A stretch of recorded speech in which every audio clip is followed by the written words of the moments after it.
There we go. Well, why don't we start by just telling me who you are? I'm Andre Rubenstein, second generation of Rubenstein brothers. And how long have you worked here? Well, I've worked here in a full-time since 1964, although I started working very young, but that was part-time. Right. How about you? Came after school in 1962, been here, but as Andre says, oftentimes when school was over and we were young, we would take the streetcar down and meet Daddy, and we would mark shirts in the stockroom and get paid maybe a dime, maybe a quarter, and we were very little boys. What was the name of the guy that was the stockman? Jones was the guy in the stockroom. Jones, yeah. So who was Joe? Well, He was first- head of the stockroom, but so he showed us what to do, like in the ticketing machine and things like that. Mhm. And that's was our boss. And then we would get the dime a quarter, depending on how much work we did. I don't remember getting paid. I remember Sam used to say that we get like a dime or something if we swept the floors, we got a quarter. Not all the time. That was like Saturday, just if we came on a Saturday or something. You didn't introduce yourself, though. I'm David Rubenstein. And so you would come down regularly as little boys. Mm-hmm. I noticed that, the store opened and had its grand reopening not long, when you guys were basically babies. You say reopening. The 1941, the grand opening, after they purchased the It was an building. expansion. Well, that was That was just an that had to do with an expansion, Right. not a reopening, but one of the many expansions we did. That was the first time they bought a piece of the real estate. One of the other things that was interesting a long time ago, sometimes when we came downtown, waiting for Daddy to get off work to go home, we would go next door to the Globe, the Tudor Theater, and we would watch the trailers like the Cowboys, Tom Jones or whatever, and Tom Mix or whatever it would be. And at 6:45, when the store closed, Daddy would walk down the aisle and say, "David, Andre, let's go." And we never saw the end of these serials. I can remember him going down saying, "David, Andre, let's go." Let's go. We left. Also had a novelty shop there. Well, there was a Penny Arcade. Penny Arcade, yeah. We could do that too. That was another. That was Yeah. what I remember particularly, is going to the Penny Arcade. What was in the Penny Arcade?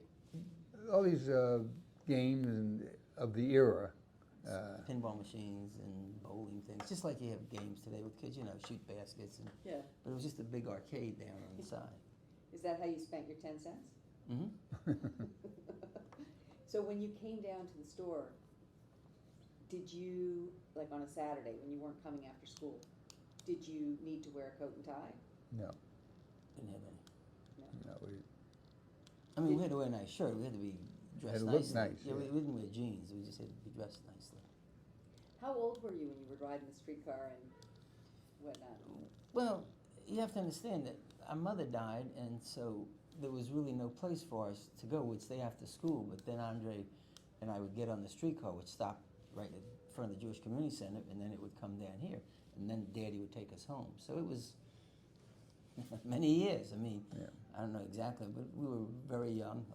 Like I think about 8 or 10 or 6 or 8 or something like that, and we would come down until Daddy remarried when I was 8. Andre, I think, was 10, and then we had a home uptown to go to, but there was nobody at home otherwise. Did you enjoy that? yeah, it was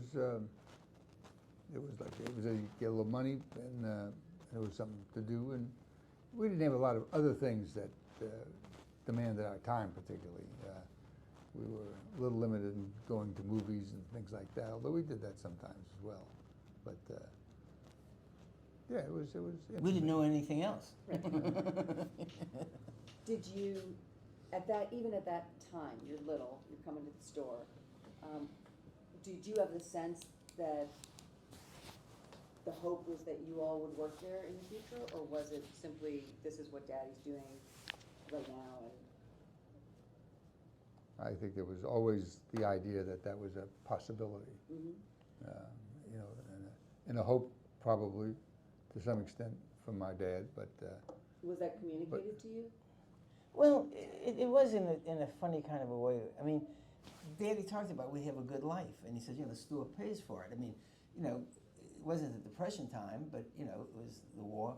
Money was not the greatest, and we lived nicely. I mean, we, you know, went out to dinner. We had nice cars. We had nice homes, and the sentence was, that's what that business does for you. Mhm. So it it was was there. more implied than it was Yeah. specific. I mean, obviously, we could see the store, we could see the benefits, as David says, and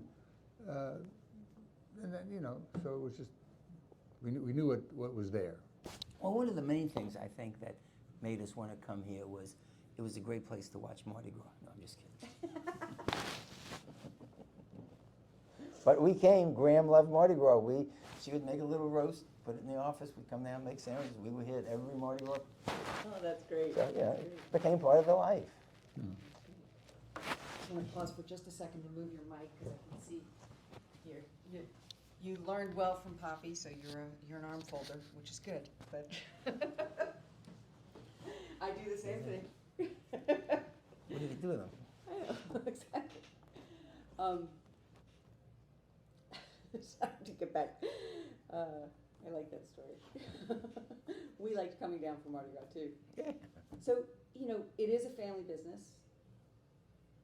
How many family members over the years can you think of who have worked here, officially worked here? I don't mean you know, or although you could go if you wanted to, who's come in for a Saturday because they had to, but I was really thinking about Well, Morris didn't have any children that would work in the business.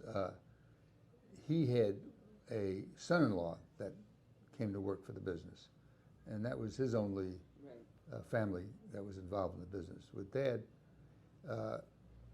it was David and I. I mean, Barbara came sometimes and helped for like Well- holidays, gift wrap or something. I mean, But just you had Sam, you had Morris, you had and we Elton, had Sam and none of them had children. Gertrude, you know. Gertrude, Yeah. and Gertrude and Dora. Dora. I mean, yeah, they were here, but they didn't have children, so it was just that was a job. It was a job. I mean, Right. they worked because that's how they earned their money. I mean, that was Right. the family Yeah. was supported by the store. Mhm. Yeah, but they had 5 of the first generation, and 3, if you call the son-in-law, you know, of the At some point, 3. yeah. Mhm. And then And you know, then- our kids. I mean, the girls worked a little bit, did different things around gift wrap. I mean, Allison's still here. a And then we little bit. opened a ladies' store, so That that was part of it, yeah. you know, my Andre's wife wife, Robbie, Jane. and then the 2 girls, Debbie's, Nikki David's 2 daughters, and then Nikki has worked in the store as well. So we've got 5 in the first generation, 3, I mean, at some point, 3 in the next generation, and then 3, 4, 5, because You got 2 5. You got wives. 4. And then 4 in the third generation? Uh, Your 3 Yeah. really. Well, Yeah. Mark But worked Mark it. was here too. Yeah, Mark, Kenny, and the 2, and David's 2 girls. 4. It's quite a group. Yeah, it's been a good business. Yeah, it's been a good business. So, what is it that you think sets Rubenstein's apart? What is it that you think Rubenstein's is about? Well, Rubenstein's is a family business, and that's sort of unique in a lot of ways.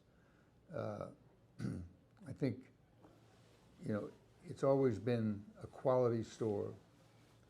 They've always, fashion was always an integral part of what Rubenstein's represented.